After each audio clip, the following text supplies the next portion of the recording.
Selamat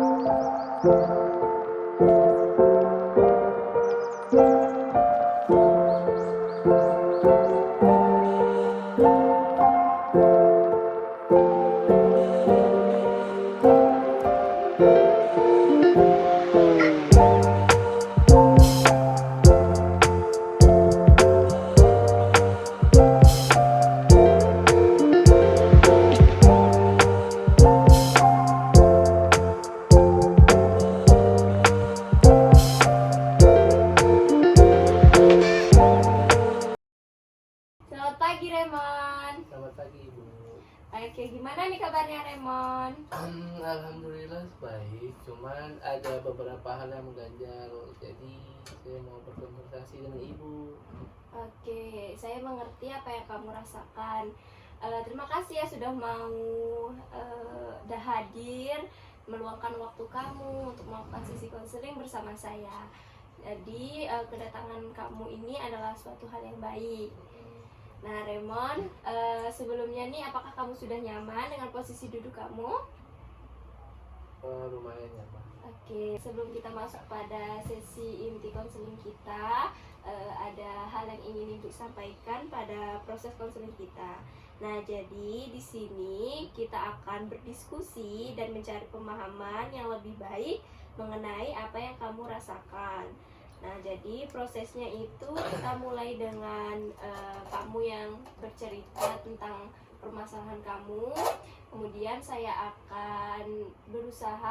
akan berusaha bersama-sama mencari jalan keluar dari permasalahan yang kamu alami. Jadi kamu saya harapkan bisa aktif dan juga terbuka kepada saya.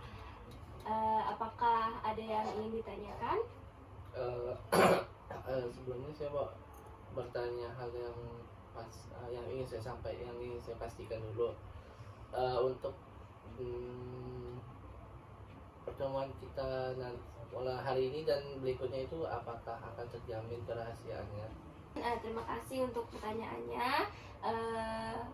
Perlu saya sampaikan bahwa pada sesi konseling ini terdapat etika konseling dan juga asas-asas kepekaan yang harus kita terapkan. Salah satunya itu ada asas kerahasiaan, di mana konselor ataupun konseling itu tidak boleh membocorkan pembicaraan di luar forum kita seperti itu. Jadi baik kamu ataupun saya itu sangat dilarang untuk membahas permasalahan yang kita bahas di sesi konseling ini.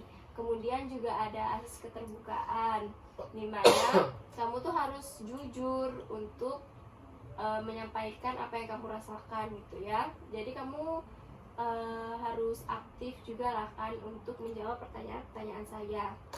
Dan juga ada asas kesukarelaan, di mana saya harapkan kamu itu melakukan sesi konseling tanpa adanya paksaan seperti itu ya. Nah, jadi apakah kamu sudah paham? Kurang lebihnya sudah paham. Oke, jadi kamu tidak perlu khawatir ya Remon untuk mengungkapkan apa yang kamu alami, karena saya sangat menjunjung tinggi kode etik dalam konseling. Baiklah, kalau begitu kita masuk pada sesi konseling inti kita. Nah, jadi sebetulnya apa yang kamu alami pada akhir-akhir ini? Sebelumnya saya itu mempunyai beberapa kegiatan termasuk organisasi sama kepanitiaan lah, kurang lebih 2 bulan ini. Di situ saya diamanahkan beberapa tanggung jawab. Nah, di satu sisi juga saya mempunyai beberapa tugas lah sebagai mahasiswa.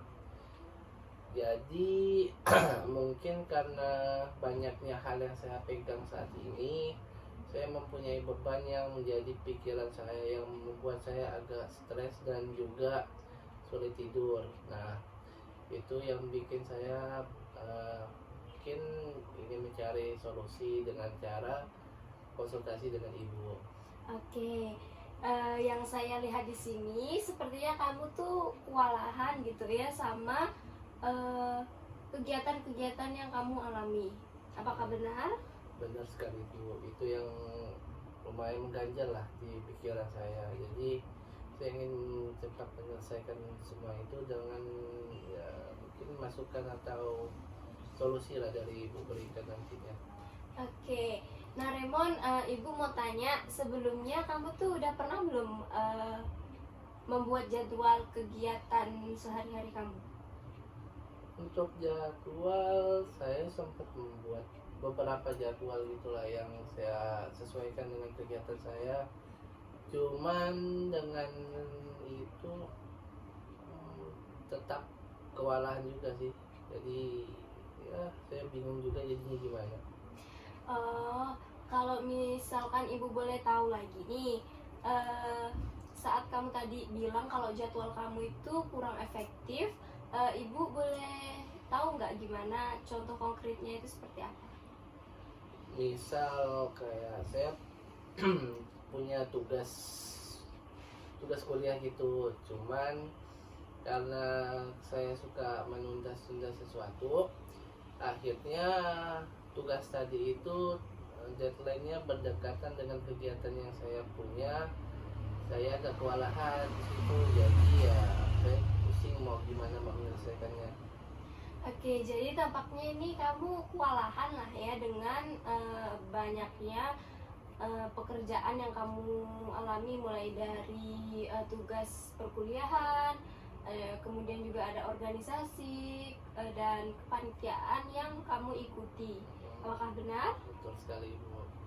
Oke, jadi perlu Ibu apresiasi niat kamu untuk menyelesaikan permasalahan ini. Itu adalah suatu hal yang baik ya, Remon. Nah, jadi di sini kita akan bersama-sama mencari jalan keluar atas permasalahan yang kamu alami. Nah, Ibu juga sudah melihat bahwa tujuan kamu ini sudah semakin jelas gitu kan. Kamu udah kayak ngerasa stres, kemudian frustasi gitu, ingin cepat-cepat keluar dari permasalahan kamu. Betul sekali Bu. Nah, jadi di sini Ibu sudah bisa simpulkan kalau misalkan kamu ini kesulitan lah ya dalam memanajemen waktu kamu. Nah, kita juga sudah punya gambaran yang cukup jelas lah ya atas permasalahan yang kamu alami. Nah, Remon, karena sesi konseling kita pada kali ini sudah usai, maka kita akan melanjutkan sesi konseling kita pada pertemuan selanjutnya. Nah, pada sesi konseling selanjutnya kita akan memulai mengeksplorasi lebih dalam lagi apa yang kamu alami. Kemudian kita juga mencari strategi-strategi yang efektif gitu ya, yang barangkali bisa kamu coba gitu ya untuk mengatasi permasalahan yang kamu alami. Baik. Untuk pertemuannya itu bakal diadain kapan lagi ya Bu? Nah, sebetulnya untuk pertemuan selanjutnya ini Ibu rencanakan untuk melakukannya di minggu depan di waktu yang sama. Namun apabila kamu keberatan atau bentrok sama kegiatan kamu, kita bisa berkomunikasi lagi atau menentukan ulang lagi.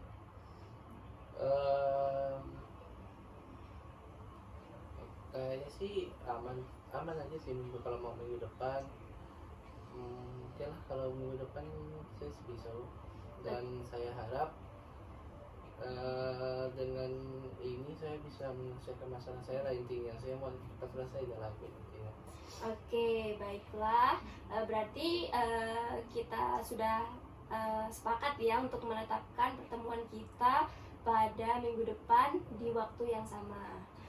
Oke, Remon, gimana perasaannya Remon saat ini?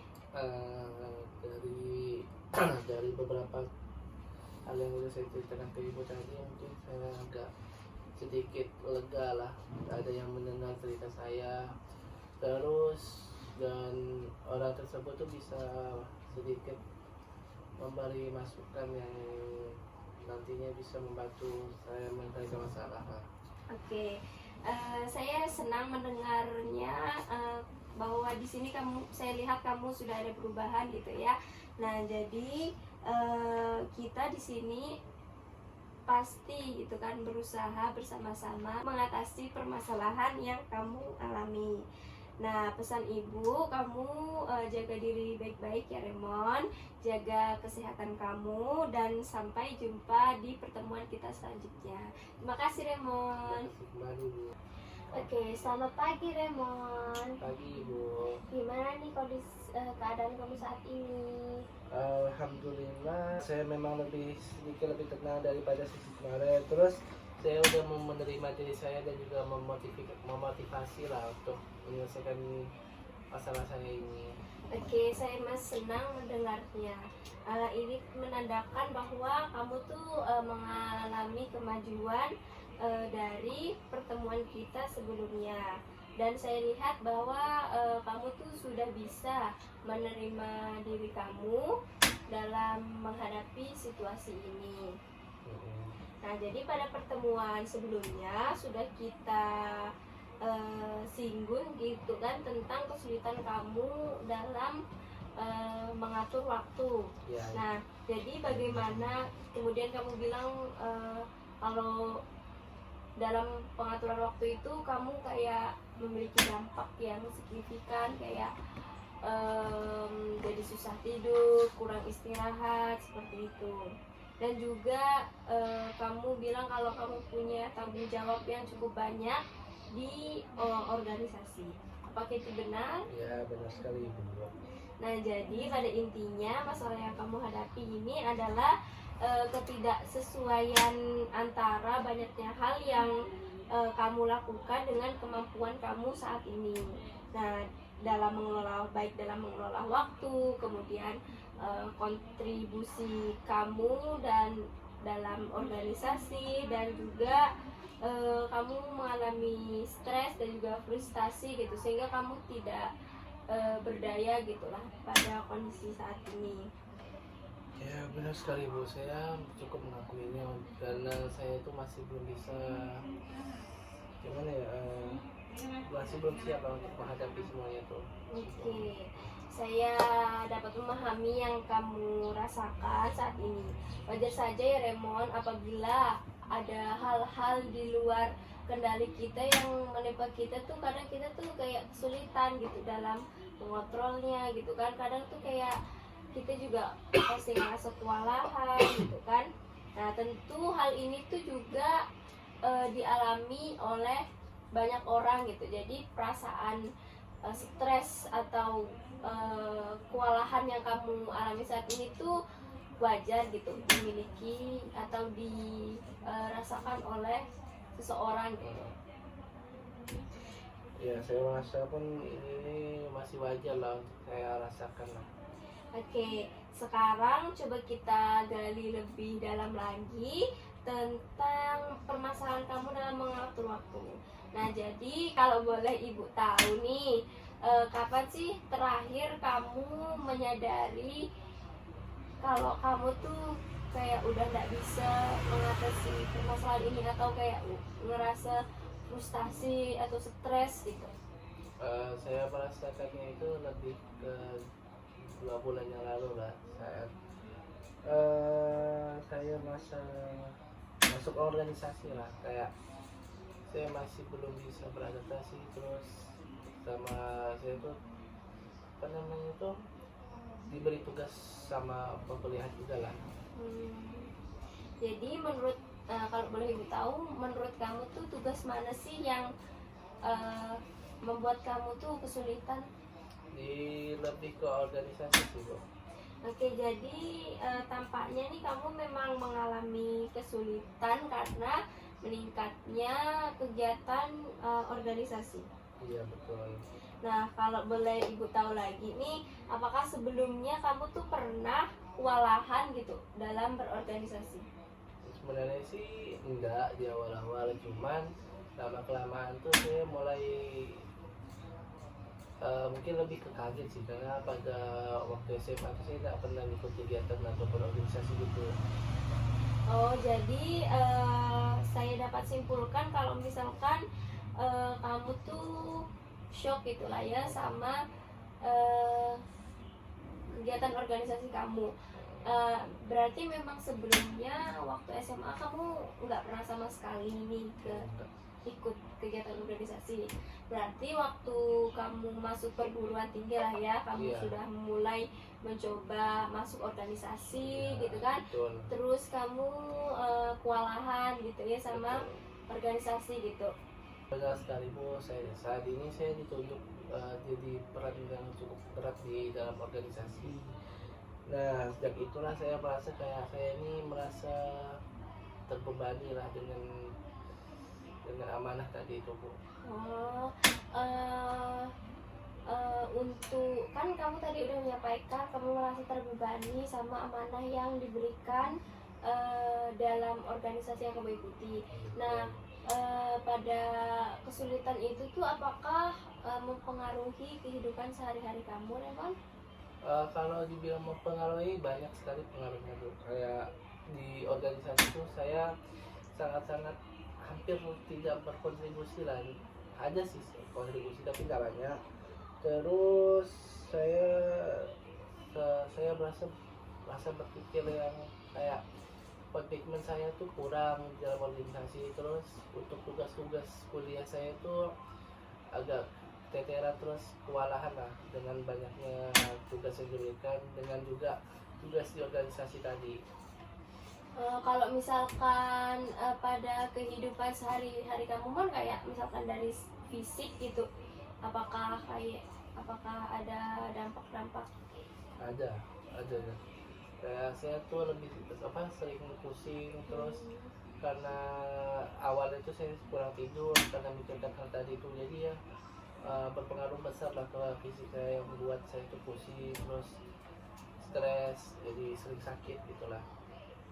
Oke, jadi ini menunjukkan bahwa kesulitan kamu dalam mengatur waktu tentang permasalahan kamu ini tuh berdampak signifikan pada berbagai aspek kehidupan kamu gitu kan, mulai dari akademik, kemudian di organisasi yang tidak maksimal, dan juga keadaan fisik kamu yang mudah sakit gitu ya, mudah sakit-sakit gitu. Nah, jadi ayo kita coba gali lebih dalam lagi nih. Nah, sebelumnya Remon, boleh nggak Ibu tahu apakah sehari-harinya nih kamu punya pola kebiasaan yang membuat kamu tuh kayak waktunya tuh menjadi sia-sia gitu? Kalau keseharian sih saya kalau waktu luang lebih sering bermain game atau juga buka scroll media sosial. Saya tahu itu sebenarnya malah dibilang tidak bagus, cuman saya gimana ya, udah jadi kebiasaan lah supaya saya tuh lebih tenang, lebih nggak stres. Cuman saya tahu itu pasti malah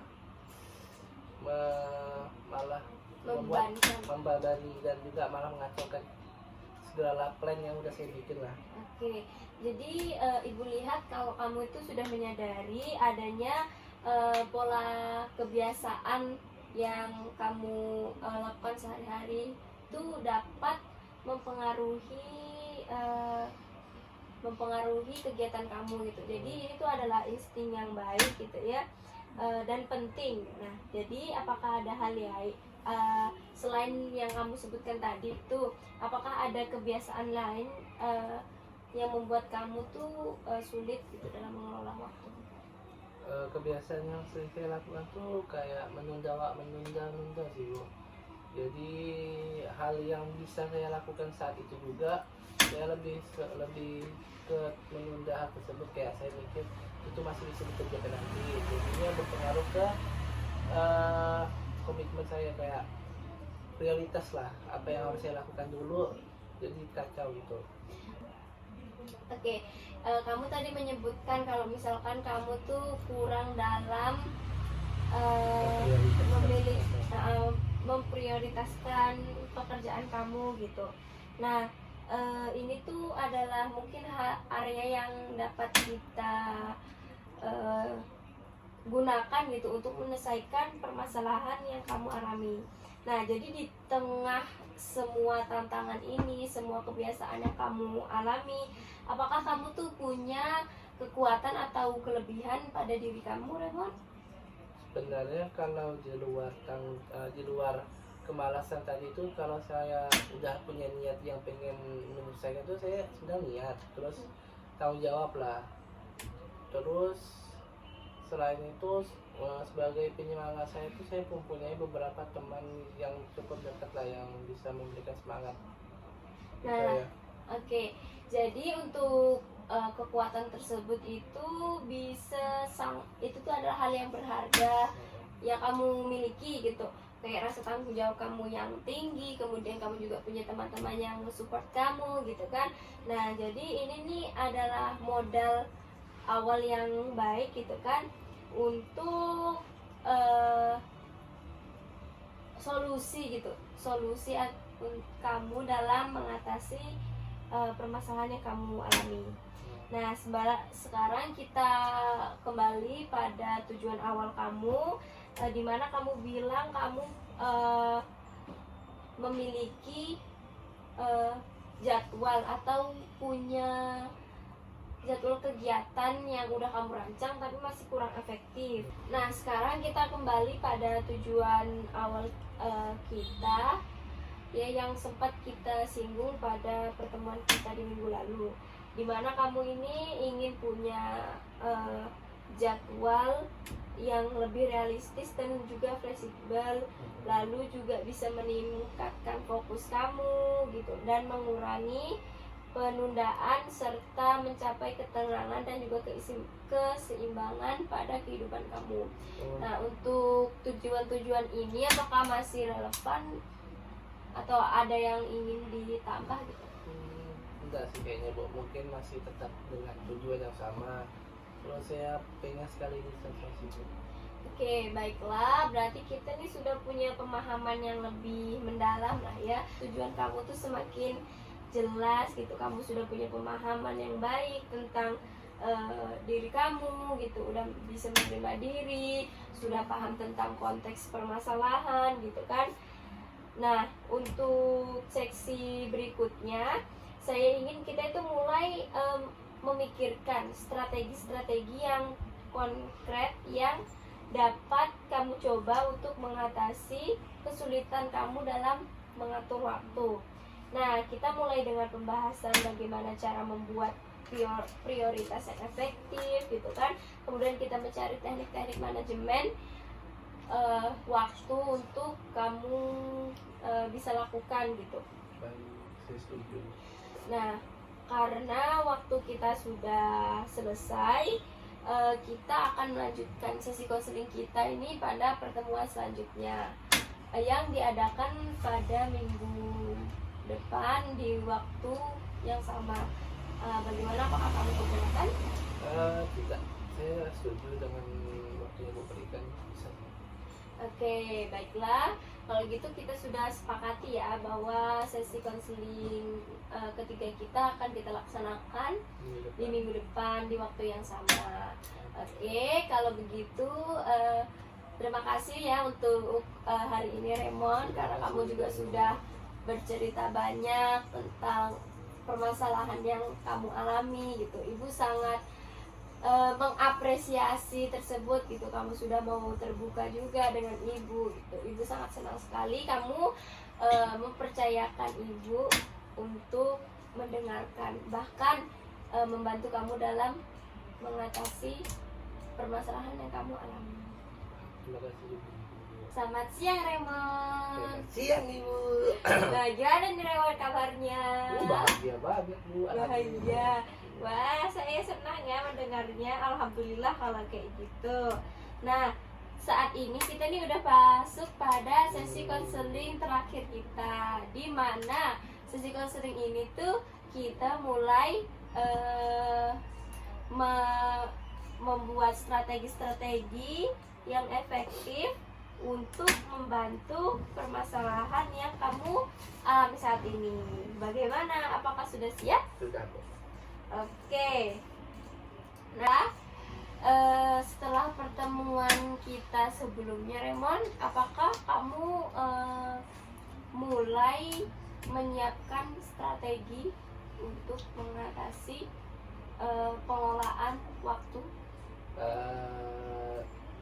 Sudah beberapa saya udah memikirkan cara yang lebih bagus lah untuk menyelesaikan masalah saya ini, lebih kompleks. Nah, bagus sekali Remon. Nah, sekarang mari kita mulai menyusun rencana tindakan yang spesifik dan realistis untuk membantu kamu dalam mengatur waktu dengan efektif. Nah, berdasarkan pemahaman kita pada masalahmu, apa langkah pertama yang menurut kamu paling penting untuk kamu lakukan? Saya rasa sih membuat skala prioritas yang pertama itu yang merupakan hal yang pertama yang harus dibuat dulu sih, paling jelas. Oke, jadi itu langkah yang sudah tepat ya Remon. Jadi kita memang harus bisa membuat prioritas di kegiatan kita sehari-hari gitu. Nah, mungkin kita bisa menggunakan skala prioritas seperti membagi tugas menjadi beberapa hal gitu, kayak misalkan penting dan mendesak, kemudian mendesak tapi tidak terlalu penting, tidak terlalu penting tapi mendesak, atau bahkan tidak mendesak dan tidak penting. Nah, saya rasa itu tuh adalah langkah yang cocok gitu, yang dapat kamu coba gitu, kamu lanjutkan gitu ya. Melihat di mana kegiatan kamu tuh kayak benar-benar perlu difokuskan gitu. Jadi prioritas kamu terlebih dahulu tuh gimana? Misalkan lebih mau memprioritaskan kegiatan akademi kamu kah, perkuliahan kamu, terus atau kamu punya kegiatan lain di organisasi kah gitu. Saya paham. Nah, baiklah, saya rasa kamu sudah mulai paham dengan strategi prioritas ini. Nah, sebagai tugas rumah pertamamu, setelah kamu mengelompokkan kegiatan-kegiatan kamu, langkah selanjutnya adalah membuat time blocking, di mana kamu tuh kayak mengalokasikan atau mengkhususkan waktu-waktu tertentu tuh untuk melakukan suatu kegiatan. Sebenarnya saya tertarik sih untuk dengan time blocking ini. Nantilah saya coba mengkhususkan waktu untuk setiap kegiatannya gitu.